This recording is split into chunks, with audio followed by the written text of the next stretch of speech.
जैसे स्कंदक मुनि का वर्णन आया, वैसे पार्श्वनाथ परंपरा के संत वैश्य पुत्र कालास का वर्णन आया।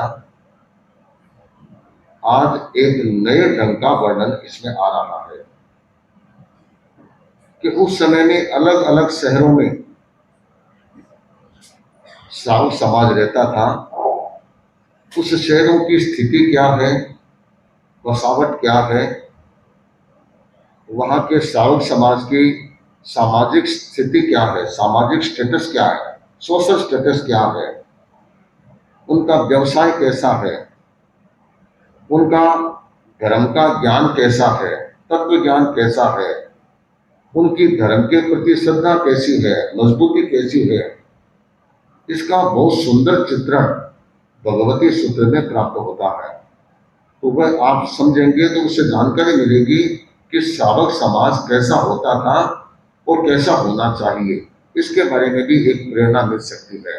तो उसका वर्णन हमारा साहु समाज का पूरा विवरण, सामाजिक, आर्थिक, व्यवसायिक और धार्मिक चित्रण, उनके बारे में विस्तार से आएगा। तयनम समणे भगवम महावीरे तुंगिया नामम नगरे नैरी होता।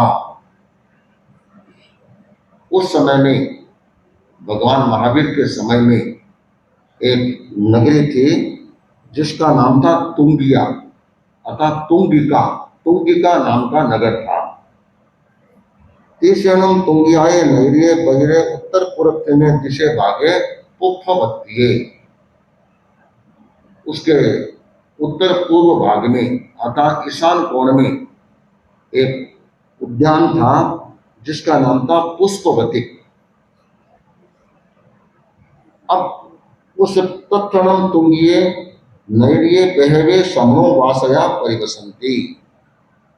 उस तुंगिका नगरी में बहुत बड़ी संख्या में समणोपासक रहते थे। समणोवासया, समणोपासक, श्रावक हम जनरल भाषा में बोलते हैं। श्रावक पुराने जमाने में आगार धर्म का पालन करने वाले श्रमणोपासक, श्रमणोपासिका, इस रूप में भी सावया, साविका, ये दोनों शब्द श्रावक साविका भी आते हैं, श्रमणोपासक, श्रमणोपासिका भी आती है, और आजकल उपासक और उपासिका शब्द भी आता है। ठीक है, उपासक उपासिका एक पर्टिकुलर अर्थ में रूढ़ हो गया कि जो पर्यूषण की यात्रा करते हैं वे उपासक और उपासिका होते हैं। एक्चुअल उपासक उपासिका श्रावक और साविका का ही पर्यायवाची शब्द है, अलग नहीं है। तो श्रमणोपासक बहुत बड़ी संख्या में रहते थे तुंगिका नगरी में। वहां का श्रावक समाज बड़ा समृद्ध था, बड़ा मजबूत था। तो वह श्रावक समाज कैसा था वे बता रहे हैं। अड्ढा दिक्ता वित्तीर्ण विपुल भवन शयनासन जान वाहना इन्ना बहुधन बहुजाय रूप रया आयोग प्रयोग संप्रवृत्ता विच्छिन्न विपुल भक्त पाणा। कि वहां का श्रावक समाज कैसा था, तो उसका सामाजिक चित्रण कर रहे हैं कि वे श्रावक बड़े संपन्न थे, और संपन्नता के साथ साथ वे बड़े दीप्तिमान थे। अड्ढा, अड्ढा का मतलब आढ्य, जहां पर धन और धान्य दोनों की कमी नहीं थी। धन भी बहुत था और अनाज धान्य वह भी कोई कम नहीं था। कई कई बार सूखा पड़ता है, अकाल पड़ता है, लंबे टाइम चलता है, उस समय में दो चीजों की कमी आती है, या तो धान्य की कमी आती है या धन की कमी आती है। छपने का काल पड़ा था, नाम प्रसिद्ध इतिहास में कहते हैं कि धान तो था, लोगों के पास धन नहीं था, इसलिए खरीदने की ताकत नहीं थी, इसलिए बहुत बड़ी संख्या में लोग मरे, पशु तो मरे, लोग भी बहुत मरे थे। तो छपने का काल इतिहास में एक प्रसिद्ध हो गया। तो ये हर दृष्टि से अर्थ से भी संपन्न थे और धान्य से भी संपन्न थे। इसके साथ साथ उनके विशाल और प्रचुर भवन, शयन आसन वाले और यान वाहन से आकीर्ण है। कि उन श्रावकों के घर बहुत विशाल थे, बहुत विशाल थे, और नीचे उनके रथ गाड़ियां ये भी बहुत बड़ी संख्या में थी। उनके घोड़े आदि जो वाहनों में जोते जाते हैं वे भी बहुत बड़ी संख्या में थे, वे भी वहां पर उनके साथ है। पुराने जमाने में आज भी हम देखते हैं राजस्थान में थरी में कितनी बड़ी बड़ी हवेलियां हैं, 2 चौक वाली, 3 चौक वाली, 4 चौक वाली, बड़ी बड़ी हवेलियां। और चौक भी इतने बड़े बड़े कि इसका आधा आधा पौना पौना हॉल उसमें आ जाए, इतने बड़े बड़े चौक। और उस जमाने में कहती थी हवेली कैसी, चौक मिलान हवेली, कि जिसमें चौक मिलता है। हर कमरे का दरवाजा, रसोई का दरवाजा कहाँ खुलेगा, चौक में खुलेगा। और चौक एकदम खुला रहता था, तो गर्मी में सर्दी में दोनों में उचित था। किस लिए कि सर्दियों में धूप आ जाती, गर्मियों में आंगन में थोड़ी छाया रहती, वहां पर बैठे रहते। और फिर क्या हवा क्रॉस होती है तो ऊपर से नीचे तक कमरों में से निकलती है तो वह ठंडी हो जाती है। क्योंकि पुराने जमाने में कहाँ तो पंखे थे और कहाँ एसी थी, कुछ नहीं था। आजकल तो मकान बनाते हैं ना, तो जहां तक सोचते हैं पूरा कांच पैक कर देते हैं, कभी हवा घुस नहीं जा और हवा निकल नहीं जा। क्यों कि आजकल एसी का जमाना है। पुराने जमाने में ये था कि नहीं, खुले खिड़कियां खुले दरवाजे इस रूप में रहने चाहिए। और ये पूरा कांच लगा देते हैं ना, इससे खर्चा भी अधिक आता है। ठीक है, तुम मत नहीं रहती, एक बार कांच लगा दियो, पानी भी को नहीं आवे, लफड़ो भी को नहीं, शांति हो गई। किंतु फिर हर बार में आपको एसी चलानी पड़ती है। और एसी चलाते हैं तो बिजली की तो कैसी हो ही जाती है, जब बिल चढ़ता है तब पता चल जाता है कि कितना बिल आता है। और वही खिड़कियां हो, मौसम सही हो तो एसी चलाने की जरूरत नहीं है, खिड़कियां खोल ली, पंखे चला लिए, तो भी आपका काम इजी वे में हो सकता है। किंतु एक एक समय आता है, उस समय में इस तरह से क्रम चलता है। तो बड़े बड़े भवन थे, अब बड़ी बड़ी हवेलियां थी। अब आज वे परिवार लगभग बाहर चले गए। अब 2 जने 3 जने रहते हैं, एक एक हवेली में 20-20 कमरे, 30-30 कमरे। तो 1 2 3 रहते हैं तो पता नहीं चलता वह है कहाँ, ढूंढते रह जाओ, पता नहीं चलता कहाँ पर है, इतनी बड़ी बड़ी हवेलियां। पुराने जमाने में उन हवेलियों का इसलिए मूल्य था कि एक तो परिवार संयुक्त थे, तो 15-15, 20-20, 25-25 तो घर के मेंबर हो जाते। और फिर नौकर चाकर आदि मिला करके तो पूरे घर में एक रौनक रहती थी। और बिजनेस वही था, घोड़ों पर जाना और रथों पर जाना, इस तरह से सारे काम करते थे।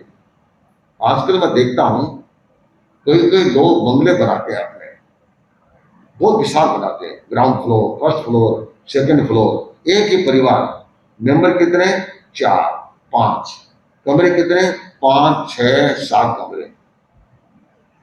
बनाना तो बहुत इजी है, बनाने के बाद उसको मेंटेन रखना बड़ा कठिन होता है। और जितनी जमीन होती है उसकी कोई जमीन छोड़ते नहीं है, पूरी की पूरी एक्वायर करके और उसमें पूरा बंगला बना देते हैं। दिल्ली में ये मिनिस्टर एरिया है, क्या बोलते हैं, लुटियन जोन, उसमें मिनिस्टरों के, सांसदों के बंगले बने हुए हैं। उनको जब देखा कि साइंटिफिक तो ये बंगले हैं, 10,000 फुट का ग्राउंड है तो मकान कितना बनाएंगे, 2,000 फुट का, क्या उसमें एक फ्लोर और 8,000 फुट का गार्डन और खुला छोड़ेंगे। सोचा कि देखो अंग्रेजों का जो चिंतन था वो बिल्कुल सही है कि खुला खुला रहेगा, हवा अच्छी लगेगी, ऑक्सीजन अच्छा मिलेगा और सुकून मिलेगा। नहीं तो उल्टे के लोग गली तक तो मकान बनाते हैं और छज्जो 5 फुट और बाहर काट जाए गली में, कभी ये तो अपने गवर्नमेंट की जगह अपनी है, चलो इसको भी कब्जा कर लो। अब गवर्नमेंट के नियम तो बहुत है, पर नियम पालने वाले भी जो है उनको नीचे से गड्डी सरकाते हैं, इतने में वे कुछ बोलते नहीं है, सारा काम हो जाता है। किंतु इतने विशाल भवन तभी उपयोगी रहते हैं कि जब उनमें रहने वाले लोग हों, तब तो वह मकान उपयोगी है। नहीं तो ठीक है, एक शौक है वो, यार ये तो बड़ा मकान है साहब, तो हो जाता है। तो उनके पास बड़े बड़े विशाल भवन थे, नीचे यान वाहन खूब अच्छी संख्या में थे और कोई कमी नहीं थी। इसके साथ साथ उनके पास क्या था, बहुधन बहुजाय रोग रहया। उनके पास 3 तरह से अर्थ संपन्नता थी। पहली बात, उनके पास धन था, चांदी थी और सोना था। पुराने जमाने में लिक्विडिटी भी रहती थी और उसके साथ साथ ज्यादा हो जाता तो उसको चांदी और सोने के रूप में खरीद लेते थे, उस रूप में इन्वेस्ट करके और उसको रखते थे। जब ज्यादा हो जाता सेफ्टी के हिसाब से घर में कहीं खड्डा खोद करके और उसको अंदर में गाड़ देते थे और बइयों में लिख देते थे कि भाई इतना धन है, कभी चोरों को पता नहीं चलेगा। किंतु आज तो चाहे कितना भी गाड़ दो, ये इनकम टैक्स वाले तो निकाले देते हैं, क्योंकि उनके पास यंत्र होते हैं, उनसे वे खोज देते हैं अगर वहां तक पहुंच जाए तो सोना चांदी धन तीनों तरह से तुंगिका नगरी के शावक संपन्न थे। आयोग प्रयोग संयुक्ता कि वे इसके साथ साथ आयोग और प्रयोग में भी निपुण थे। निपुण किस रूप में? जो भी व्यवसाय करते थे उसमें धन कमाते थे, धन को लॉस नहीं करते थे। पुराने जमाने में जो संपन्न लोग होते थे लगभग उनकी पीढ़ियां चलती थी, 7 पीढ़ी 10 पीढ़ी 15 पीढ़ी तक क्रम से वृद्धि ही वृद्धि होती चली जाती थी। कभी कभी कोई बीच में ऐसे आ जाते बेटे होते कि वे गड़बड़ हो जाती, किंतु उसकी गड़बड़ को वापस नई गड़बड़ में पैदा होने के 2-3 पीढ़ियां खप जाती थी। तो कम होते होते इतने में कोई सुलगना आ गया तो वापस उस घर को आबाद कर लेता था और इतने लंबे समय तक चलता था। और आजकल तो ये स्थिति है, एक के जीवन में कभी तो सेंसेक्स ऊंचा जाता है बॉम्बे स्टॉक एक्सचेंज की तरह या निफ्टी की तरह, कभी तो एकदम ऊपर जाता है और कभी एकदम धरातल हो जाता है।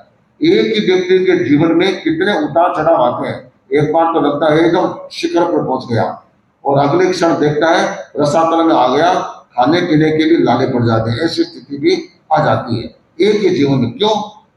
तो यहाँ भाग दौड़ बहुत ज्यादा है, तेजी से दौड़ते हैं और जितना तेजी से दौड़ते हैं उतना जल्दी आखड़ते भी हैं। शांति में चाहते रहे वो क्यों आखड़े, आराम से चलते रहेंगे काम हो जाएगा। पुराने जमाने में एक्सीडेंट कहाँ होते थे, साइकिलों पर चलते थे या टांगों पर चले जाते। आजकल तो गाड़ियों में चलते हैं और कारें भी ऐसी है कि सुनते हैं कि 200 की स्पीड से कारें चलने वाली आ गई। और फिर आजकल सरकार ने रोड भी इतने शानदार बना दी, फिर उस पर तेजी से दौड़ते हैं और वह कहीं भी थोड़ी भी टक्कर लग गई तो फिर तो भगवान ही भरोसे है।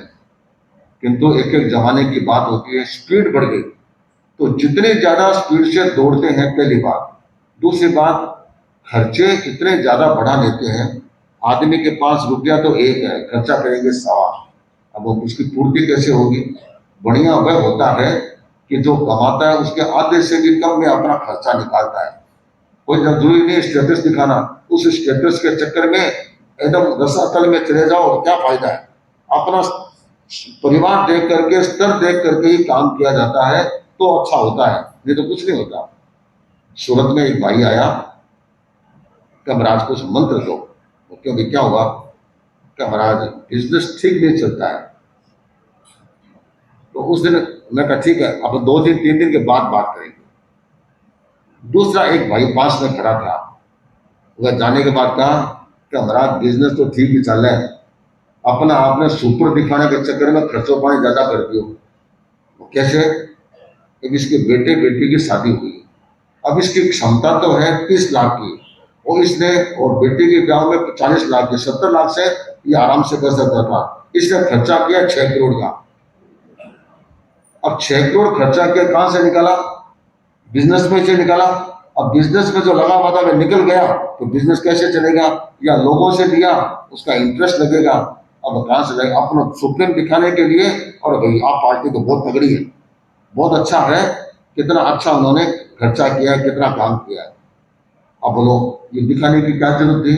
अब दिखाने के चक्कर में आप बिना मतलब चक्कर में आ गए।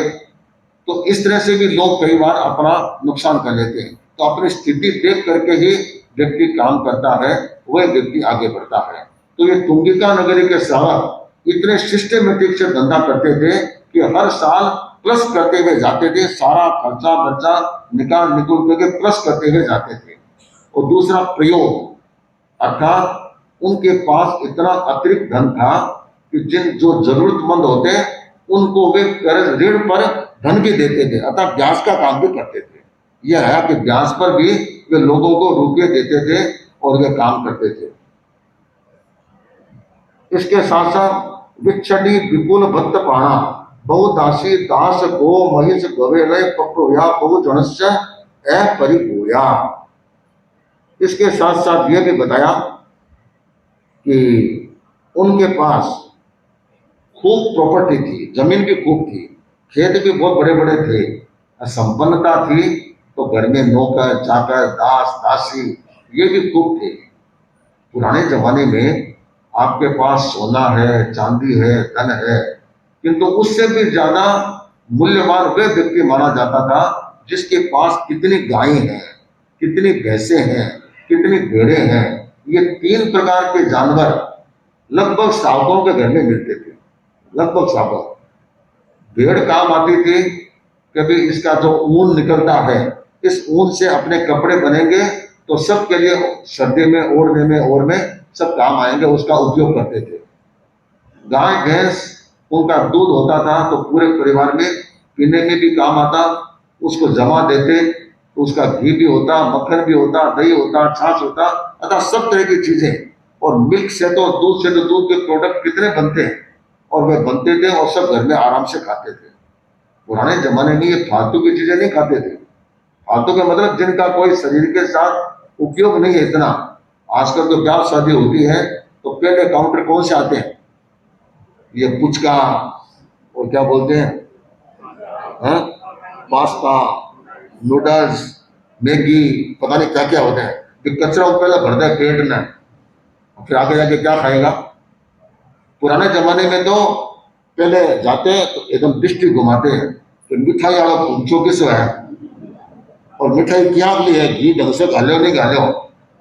पहले तो उससे अपना टिफिन बॉक्स करते थे पेट का, उसके बाद मुंह साफ करने के हिसाब से पुराने जमाने में थाली में बड़े बड़े खाते थे। तो एक बड़ो खा मुंडो साफ कर लियो, लोगों ने कहा मुंडो साफ खराब क्यों हुआ भाई, खराब किस लिए हुआ, आराम से खा लिया, सब कुछ हुआ। कोई छोटा बच्चा अगर मान लो तो दूसरी चीज का हाथ लगाता तो बाप एक थप्पड़ मार दो तो घरे घनी चीज अपने खा लीजिए, और तो मिठाई खा। तो पहले एक एक आदमी के पीछे 5-5, 7-7 पीस लग जाते थे। उस हिसाब से कैलकुलेट करते कि 1000 आदमियों को न्योता दिया है तो 5000, 6000, 7000 पीस बनाने। आजकल कितना बनाओ, एक का लारा एक पीस 780, कितना फर्क पड़ गया। कुछ तो संज्ञान कम हो गया, मेहनत नहीं है, कितना फर्क पड़ गया। इस ढंग से सारा क्रम चलता है, इस ढंग से ये क्रम चलता रहता है। तो पुराने जमाने में ये गाय भैंस ये बहुत रखते थे। अपने भगवान महावीर के जो 10 श्रावकों का वर्णन आता है उसमें आनंद श्रावक के कितने थे, करीब 6 या 8 बड़े बड़े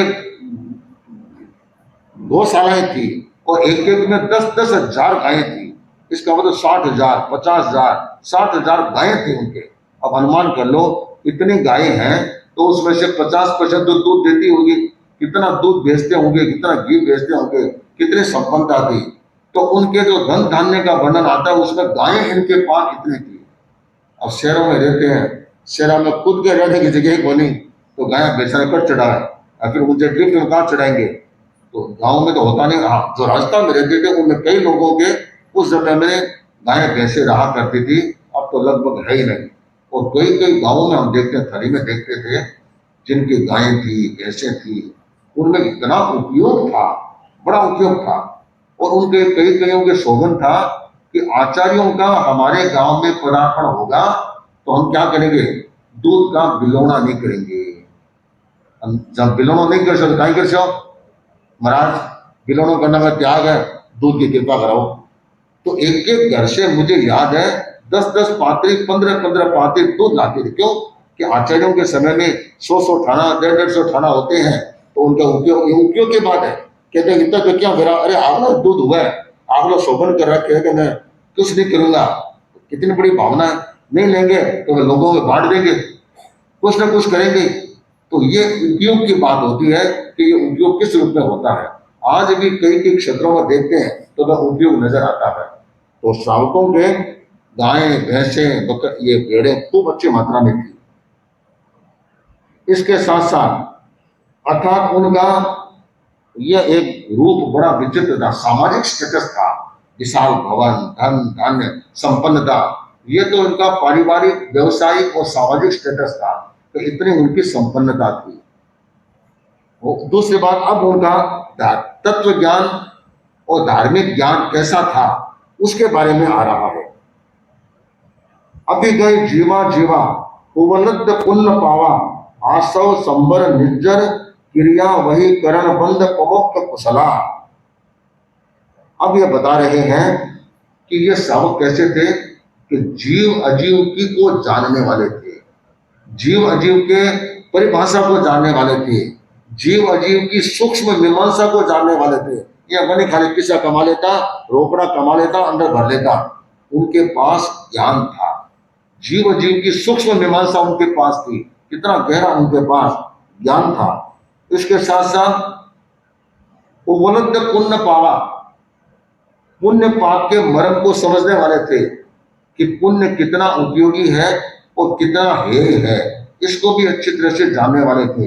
कभी भौतिक जीवन के लिए, गार्हस्थ जीवन के लिए पुण्य कितना उपयोगी है वे उसको जानते थे, और ये भी जानते थे कि मोक्ष प्राप्ति में पुण्य भी हमारे लिए क्या है, हेय है। आचार्य भिक्षु ने 13 द्वार नाम का थोपड़ा बनाया। उसमें कहा कि लोगों को पुण्य आकर्षित करता है, पाप आकर्षित नहीं करता। किंतु तत्व ज्ञान की दृष्टि से देखें तो पुण्य और पाप दोनों ही बंधन है, दोनों ही बंधन है। कैसे? एक तोता है, दो तोते थे, एक तोते को, दोनों तोतों को पिंजरे में बंद कर दिया। एक लोह का था और एक सोने का था। वो लोग कहते भी देखो वो तो बड़ा सौभाग्यशाली है, इन सोने के पिंजरे का मान रखे है। पर अंदर बैठा हुआ तोता क्या सोचता है, सोना का तुम्हारे लिए होगा, मेरे लिए तो ये क्या है, बंधन है। जब तक मैं अंदर रहूंगा फड़फड़ा करके बाहर नहीं निकल पाऊंगा। तो लोह वाला भी बंधन में है और स्वर्ण वाला भी बंधन में है। तो स्वर्ण वाला पिंजरा है वह क्या है, पुण्य है, और लोह वाला पिंजरा क्या है, पाप है। तो आचार्य भिक्षु ने इसके आधार पर समझाया बंधन दोनों है, किंतु सोना चूंकि सबको प्रिय है, पुण्य इसलिए प्रिय है कि भौतिक दृष्टि से, हर दृष्टि से अनुकूलता उसे प्राप्त होती है, इसलिए वह सबको प्रिय है। किंतु अपन ये भी जानते हैं कि पुण्य कहां से मिलता है, धर्म करने से मिलता है। स्वतंत्र नहीं आता, कोई मार्केट में नहीं मिलता, कोई फैक्ट्री में नहीं बनता। किंतु धर्म करेंगे तो निर्जरा होगी और निर्जरा के साथ पुण्य का बंध होगा। तो ये तुंगिका नगरी के सावक जीव अजीव की सूक्ष्म मीमांसा को जानने वाले थे और पुण्य पाप के मर्म को भी जानने वाले थे। आगे इनका वर्णन चलता है।